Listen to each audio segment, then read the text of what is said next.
life in layout, and today I have a video using the 6x6 paper pad by Allison Davis, and this is the first paper pad. I actually just picked this up. Janet over at RTS Scrapbooking is doing a series with the 6x6 paper pad, and Scrapbook Generations is offering 15% off, so I thought I would take advantage of that and go ahead and pick up this paper pad class. I already owned the second one and I loved it, so I didn't feel like I needed the first one, but then when things are on sale, you know, that's always a good reason to buy things. So I will link below for you guys Janet's series on her 6x6 paper pad. She is going through the class and giving you tons and tons of techniques in regards to all the different things that you can do with a 6x6 paper pad. I love this online class. Like I said, I had the second one already. The second one really showed me how I can use my scraps as well as the 6x6 paper pads to get the most out of my layout. So don't feel like you are just stuck to your 6x6 paper pads. If you have a collection that doesn't have a lot of paper left, you can use that. I actually have something planned for you guys where there's not a whole lot of paper left. I'm going to use this online class to show you guys how to get away with maybe even just using like one 12x12 sheet of paper and then a ton of scraps. I did use that black soot to distress all of the edges of my paper. I love this paper pad. It is from My Mind's Eye. I picked it up at Tuesday morning. I also got the ephemera pack. I purchased the 12x12 and the 6x6. So that background paper I did pull from the 12x12. So you can pull from 12x12s if you have both of those, or you could just use a plain cardstock, white or another color that works for you, or a colored cardstock. I followed the sketch pretty closely in regards to the banners at the bottom. Those 5 banners are pretty much the way the layout calls for. However, I moved the pictures around a little bit. The premise behind this class is to take those 5 banners and then fill your photos around it. So you can see that I have 3 3x3 photos, and then I have 1 3x6 photo with my friend's daughter sitting up on the picnic table. I could have definitely cut that down to 3x3 and used a second photo up there, but I liked that. I really liked the picture in itself because of her long legs in it. I liked the interest that those long legs gave that picture. She is a really tall girl. Her dad is really tall as well, so it just seemed to fit.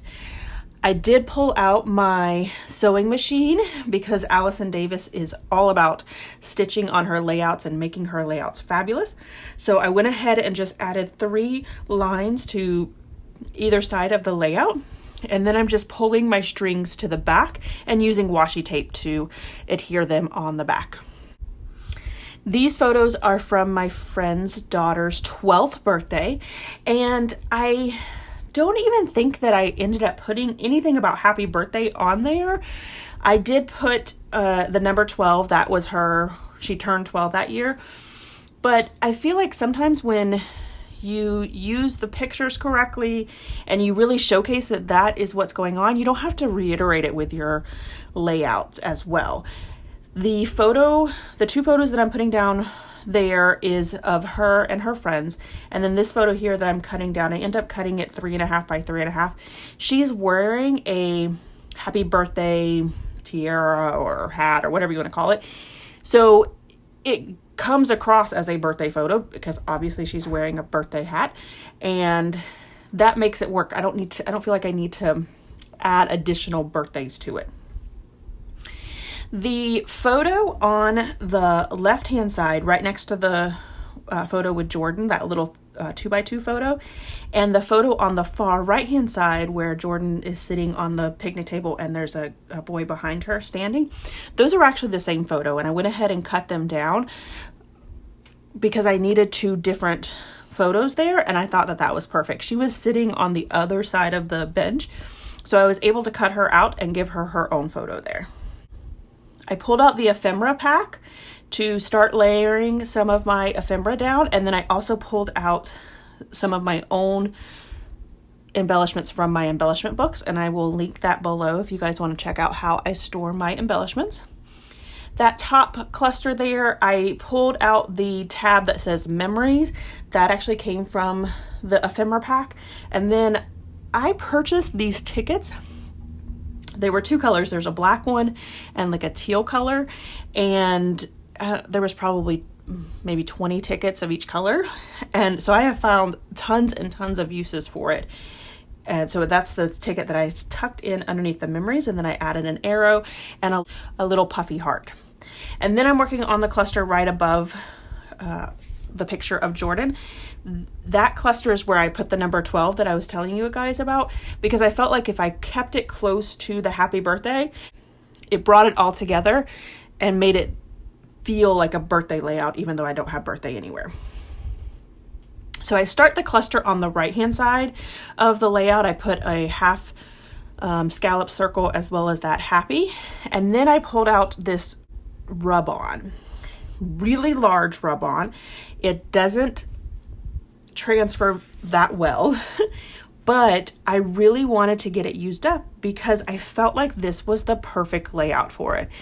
It gives it just enough of an embellishment over there on the far right hand side that really ties everything together. However, like I said, this was an older rub-on, and it was just difficult. You can see that it got stuck to some of the photo. It was a pain. I did cut a lot of that out because there's no reason for you guys to watch me struggle with that. I added this, "You make the world a better place to be." I felt like that was a good birthday message, but not necessarily overly top birthday, because, you know, that's things that we think about when we have children's birthday parties. We think of how much better our lives are that they are there. Just all those fun, emotional things that come along with when your kids are getting older. So I did pull out some black puffy hearts and add those to that bottom cluster. And then I pulled out this circle that has a heart in the middle of it and added some black puffy hearts as well as an arrow up there at the top. I did have this birthday sticker, but it just didn't fit anywhere. Like it was really a second thought that I was going to put it on there, and I just didn't like the way that it looked, so I didn't go with it. I am adding a few more puffy hearts. I really like the way that pink and the black puffy hearts go together. Right next to that, "You make the world better." So that is it for me, guys. Here is my final layout as well as some close-ups. If you enjoyed this video, if you wouldn't mind giving me a thumbs up, I would really appreciate it. If you haven't done so already and you want to see more double page layouts, make sure you hit that subscribe button down below. Thanks everyone for watching, and I hope that you have a scrappy day.